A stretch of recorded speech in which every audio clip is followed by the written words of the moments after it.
Salut les devins, c'est Saikyu. On a de toutes nouvelles informations, en tout cas une nouvelle interview concernant la fin de Dragon Ball Super, une possibilité de suite ou pas, en tout cas 2 nouvelles informations aujourd'hui, et je vais en profiter à la fin pour vous placer quelques faux spoilers sur la fin de Dragon Ball Super, qui ne sont pas du tout confirmés, de sources très floues, etc.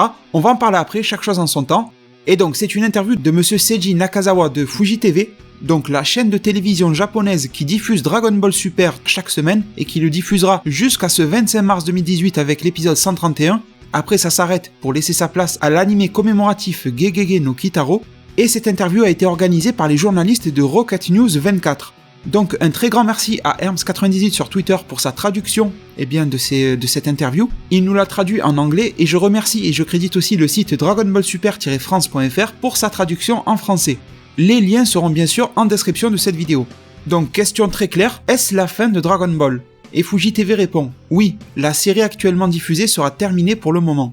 Nouvelle question, vraiment ? Donc il ne s'agit pas de la déplacer sur une autre case horaire ? Réponse de Fuji TV, pour l'instant c'est fini. Au-delà de ça, rien n'est encore décidé. Nouvelle question, cela signifie que l'arc survie de l'univers sera terminé ? Fuji TV répond, c'est exact, l'arc survie de l'univers se conclura en mars. Et enfin, dernière question, est-ce qu'il y aura une suite ? Fuji TV répond, pour l'instant rien n'est décidé donc je ne peux rien vous dire. Mais quand quelque chose sera décidé, nous ferons un communiqué de presse. Donc les devins, cette fois-ci vous avez une version un peu plus Fuji TVisée des choses, on va dire, qui reprend de manière assez similaire ce que j'ai pu vous dire dans ma vidéo d'hier. C'est un élément de plus qui vient s'y ajouter, et on reste encore, je trouve, exactement dans le même ton, c'est-à-dire que il y a un arrêt de Dragon Ball Super qui est bien formel pour l'épisode 131, ça c'est clair et net.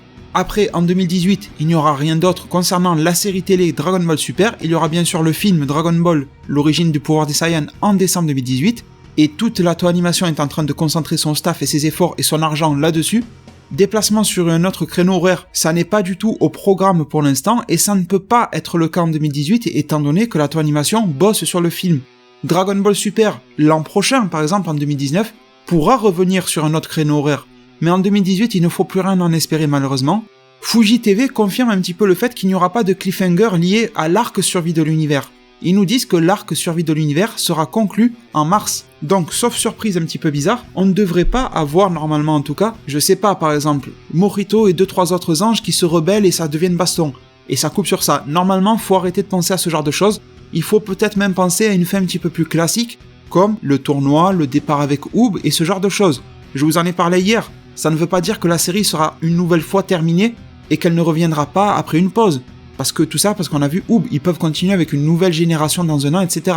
C'est juste que s'ils finissent encore une fois avec Oob, eh bien, financièrement, c'est beaucoup plus sécurisé de faire ça. Parce que tu as donné un début et une fin à ta série, libre à toi de poursuivre avec de nouvelles histoires par la suite, mais au moins tu n'as pas laissé tes spectateurs et tes viewers en plan. Ils peuvent pas te reprocher d'avoir donné un début et une fin.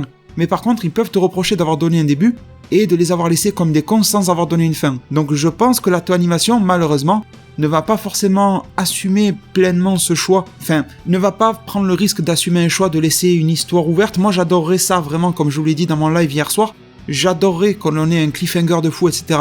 Après, une autre chose que vous pourrez me dire en zone commentaire, l'arc survie de l'univers se conclut, et on a l'intrigue du nouvel arc qui est lancé, on nous laisse sur ce mystère.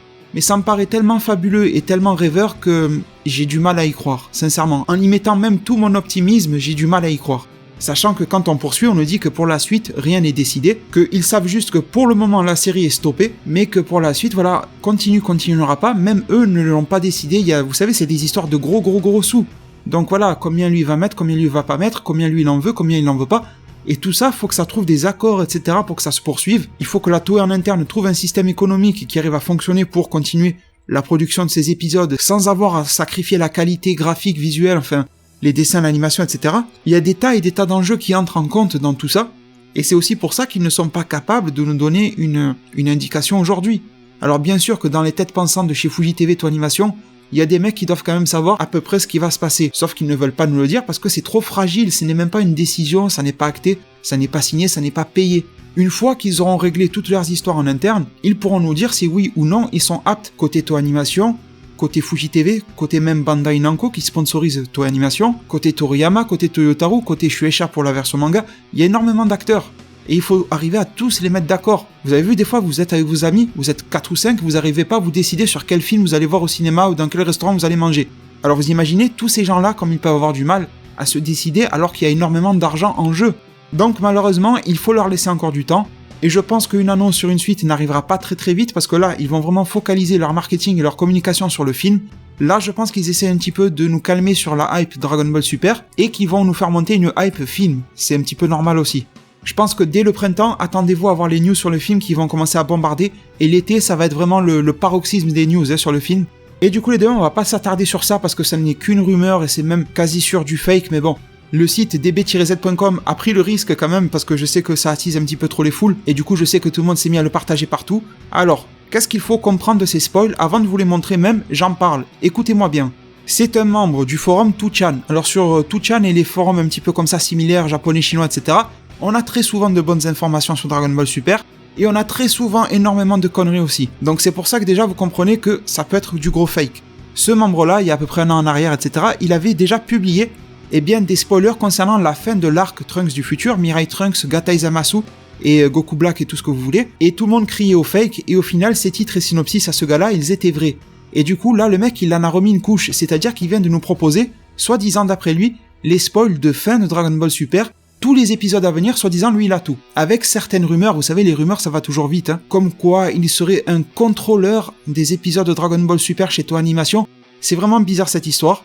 Toutes les personnes qui s'intéressent un minimum comme moi aux sources Dragon Ball Super de qualité fiable, etc., s'accorderont à vous dire que pour le moment, là, au moment où je vous parle, on est le 20 janvier 2018, il est 14h. Et à ce moment-là, on est tous d'accord pour dire que c'est du fake. Et le seul bénéfice du doute que l'on accorde à ce mec-là, c'est parce que pour l'arc Mirai Trunks, au final, ça s'était avéré vrai. Mais je peux pas faire confiance à un mec comme ça, juste parce que peut-être il a eu un coup de chance, ou peut-être qu'il avait vrai, et cette année il a envie de nous troller, de rigoler avec nous, comme peut-être, cette fois-ci, il est encore de bonne foi. Donc je vous propose ces spoils avec beaucoup de pincettes à prendre. Donc, soi-disant, on nous dirait que pour l'épisode 126 de Dragon Ball Super, le titre serait, vous allez beaucoup m'entendre parler au conditionnel là, surpasser même les dieux, l'attaque de Vegeta au péril de sa vie. Et ça nous dit que Freezer est exténué après la puissance phénoménale du dieu de la destruction Toppo. Dans cette situation désespérée, une explosion de colère envahit Vegeta. Bon, celui-ci, de synopsis, franchement, il est pas dégueulasse, on va dire. C'est après que ça devient très bizarre. Dragon Ball Super, épisode 127. La rédemption de Freezer, un combat avec conviction. Quelque chose d'étrange se produit sur Vegeta après avoir reçu un coup surpuissant de Toppo. À cet instant, C-17 transforme ses batteries d'énergie en bombes, mais cela n'a aucun effet. Freezer ressent la perte de celui qui ne l'a jamais jugé, et se bat avec tout ce qu'il a contre le dieu Toppo. Alors là, vous commencez à sentir que ça part vraiment en couille. Dites-moi si vous le sentez bien ou pas. Déjà le titre, la rédemption de Freezer. Pour moi, le mot rédemption et Freezer, ça peut pas aller dans la même phrase, vous voyez. Ensuite, ce qui se passe sur Vegeta, etc., bon, pourquoi pas. Mais là où c'est bizarre, C-17 transforme ses batteries d'énergie en bombes, ça ne veut strictement rien dire. Déjà, je vous rappelle que ça n'a aucun lien avec la bombe de C-17 et C-18. Parce que la bombe de C-17 et C-18 a été enlevée par Shenron grâce à Krillin. Rappelez-vous, fin d'Arc Cell, Krillin demande à Shenron lui-même de faire en sorte que C-17 et C-18 redeviennent des humains, sauf que Shenron ne peut pas exaucer le vœu, car C-17 et C-18 sont beaucoup plus puissants que lui-même. Alors Krillin fait un vœu un petit peu plus facile, il dit à Shenron, bon, tu peux pas les rendre humains, mais est-ce que tu peux au moins leur enlever leur bombe?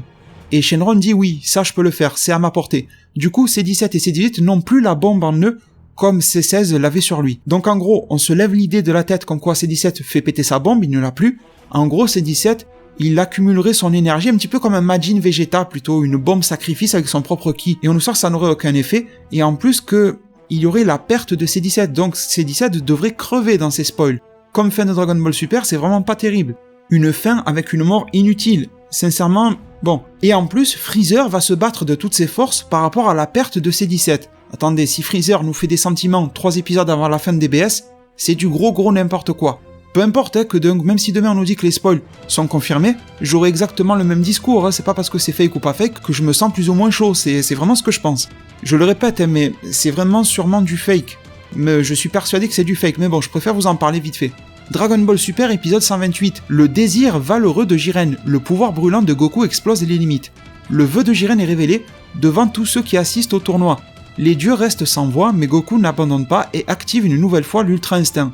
Mais cette fois, quelque chose est différent. Bon, ce synopsis-là ne me dérange pas plus que ça au final, il est plutôt cohérent même. Le 129, voici le pouvoir de tout l'univers 7, le retour d'un guerrier inarrêtable. Et là on nous dit, alors qu'il ne reste qu'une minute, l'univers 7 est pétrifié face au destin, avec Goku et Vegeta complètement épuisés. Alors que Beerus est à court d'idées, il parle à Shin, bien sûr le Kaioshin de l'univers 7. Et là j'enchaîne, épisode 130, alors là préparez-vous. Je vais te battre et sauver l'univers. Le combat déterminé de Végétaux. C'est la course contre le temps. Goku et Vegeta ont fusionné en Végétaux, mais le pouvoir de Jiren continue d'augmenter considérablement quand soudain, 3 petits points. Ça pue le fake. Pourquoi ? Parce que c'est un spoil, un synopsis en tout cas qui ne prend vraiment pas de risque au moment où il devrait en prendre. Si vous regardez bien les plus gros synopsis, c'est ceux qui ne servent à rien. Là où c'est facile en fait de faire du truc, de donner une suite de l'histoire. Mais quand ça devient compliqué, on a une ligne et demie. Vous voyez la taille là du synopsis, il est vachement court. On nous sort juste l'information clé, Végétaux, et derrière on nous sort que Jiren est power-up quand même face à Végétaux, ce qui est vraiment bizarre, parce que si Goku et Vegeta ont leur nouvelle forme, les Ultra Instincts, je sais pas quoi, qu'ils débarquent en Végétaux, normalement Jiren ne peut plus faire face à ça, mais bon. Et en plus, voilà, on nous laisse sur un soi-disant faux suspense, quand soudain. Le quand soudain, c'est une facilité quand tu crées un fake, c'est plus facile d'écrire quand soudain que d'imaginer vraiment ce qui va se passer soudainement, tu vois. On verra bien, autant demain ou ce soir, je débarque et je vous dis spoil confirmé, et quand soudain, Végétaux, machin, bon c'est vrai. Mais pour le moment, je n'y crois absolument pas. Dragon Ball Super, épisode 131. Le rêve de Goku, préparez-vous bien, quelque temps a passé depuis le tournoi du pouvoir, Goku s'entraîne avec Goten et c'est alors qu'il apprend qu'une personne intéressante vient de s'inscrire à un tournoi. Ben là c'est facile, on finit la série Dragon Ball Super, qu'est-ce qu'on fait les gars? On va se prendre quelques congés. Eh bien vas-y, va choper l'épisode 291 là de DBZ, tu leur fous ça avec 2-3 musiques nouvelles et c'est bon. J'ai vraiment du mal à croire à ces spoils, sincèrement. Comment est-ce qu'on peut passer d'un épisode dans lequel il y a Végétaux qui se bat contre Jiren, sachant que juste à l'épisode d'avant on nous révèle le vœu de Jiren? Comment est-ce qu'on peut conclure cette histoire d'univers détruit, pas détruit, etc. Il y a tellement d'intrigues liées à l'arc survie de l'univers. Hein. Je suis pas en train de vous parler de trucs, les univers détruits, le Zarama. Je vous parle juste de ce qui a été ouvert dans le scénario du tournoi du pouvoir et de l'arc survie de l'univers. Bien, faut que ça se conclue à un moment ou à un autre. Et en épisode 130, ça a pas l'air de se conclure vu que c'est encore le combat Végétaux-Jiren, soi-disant bien sûr. Et d'un coup, 131, on repasserait sur Oob et le tournoi, et il y a eu une ellipse, et bon, ça n'a pas de sens. Si la Toei fait ça, c'est qu'il y a eu peut-être une directive de bâcler la fin. Les mecs se sont dit, on sera jamais à temps et à l'heure sur notre film en décembre, on a besoin de tout le monde le plus tôt possible, vous allez nous faire des épisodes un petit peu à la con, qui concluent vite fait l'histoire de DBS, et on fera une suite proprement plus tard. Mais là, vite, faut aller sur le film, décembre, ça arrive super vite, on n'y sera jamais à l'heure. C'est la seule solution pour que ces synopsis existent, parce que sinon ça serait de la grosse merde. Donc les devins, faites vraiment attention à quelle source vous faites confiance, en quelle source vous croyez, quel groupe Facebook, pas Facebook, etc. Faites vraiment attention à tout ça, c'est super important. Si ces spoils se confirment, je viendrai vous en parler. Et sinon, s'il y en a de vrais spoils confirmés qui arrivent, qui sont totalement différents, je viendrai aussi vous en parler, ne vous en faites pas. J'ai vu vos réactions sur Twitter et sur Facebook quand je vous les ai postés. Vous m'avez quasiment tous dit, j'espère que ça sera faux. Je suis tout comme vous, et je vous le dis direct, je pense que c'est faux. Le seul petit doute qu'on a, c'est parce que ce mec a déjà posté des spoils qui se sont avérés vrais. Une fois, il y a un an. Est-ce que c'est suffisant pour y croire cette année? Non. Donc attendons vraiment, si vous voulez savoir le plus tôt possible si ces spoils se réaliseront ou pas, eh bien il faut tout simplement s'abonner à ma chaîne, pensez d'activer la fameuse cloche, ça aidera vraiment pour que les notifications ne bug pas trop. Je vous remercie par avance pour tous vos soutiens, vos likes, les j'aime sur cette vidéo là, c'est super important, vous le savez, pour développer et mettre en avant le contenu d'un youtubeur. Ça a l'air de rien, mais c'est vachement important, je vous en remercie déjà d'avance. Prenez tous super bien soin de votre futur, et à plus pour de prochains arts divinatoires.